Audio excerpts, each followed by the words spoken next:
Game day chili. Let's go. Good evening. Clearly, last night's pork chops didn't survive, so we're making another dinner. We need 2 cans of dark red kidney beans, but any beans will do for this, just maybe not chickpeas unless that's your thing. 2 tablespoons of chili powder. A 28-ounce can of diced tomatoes. Okay, so hear me out. Recipe calls for 2 cans of Rotel, but inflation is real, so this will do fine. It can be chili style, Italian style, plain, no sodium, no salt, whatever. Just as long as it's 28 ounces or 2 cans worth. 1 whole onion chopped up. What I like to do is buy the frozen onion, and to me, 1 whole onion is 1 cup. So, we're also gonna need 1 pound of ground meat. Recipe calls for beef. I'm using pork because it was on sale.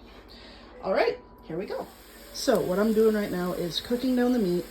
In this recipe, again by Cathy Mitchell in the Dump Dinner Cookbook, she suggests you cook your meat first, like in advance, and keep it in the fridge or the freezer.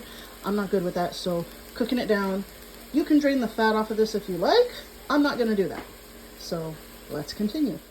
Okay, so I should probably mention, if you are a vegetarian, you could totally swap out the meat for an extra can of beans, and some chop up carrot or grated carrot would taste really good in this. Just a thought. All right, so the meat is now cooked through, and now it's time for the fun part, is dumping everything else in. Now you might be looking at this and thinking, girl, that meat looked white as hell. Well, you know what? There's a reason why pork is called the other white meat, so shush. So what you're gonna do, you're gonna dump in your 2 cans of Rotel diced tomatoes or green chilies, or this thing. Then you're gonna put in entire thing of beans. Don't even drain them. Don't drain any of your vegetables or legumes.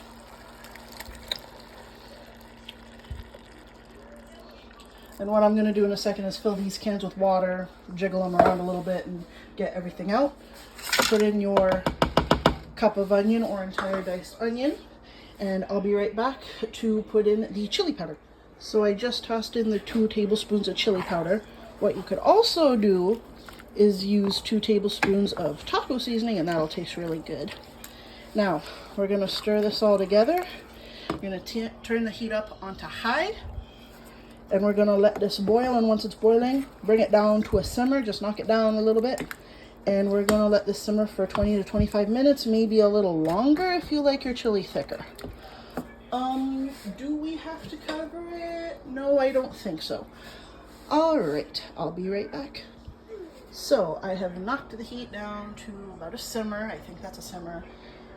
Like I said, it's gonna be like that for about 20 to 25 minutes. I might let it go a little bit longer while I try and see if I can knock out some bread while I'm waiting.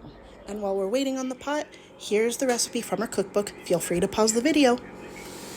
Well, now, would you look at that? Looks like I'll be able to turn out some bread for this recipe after all. See you in a few minutes.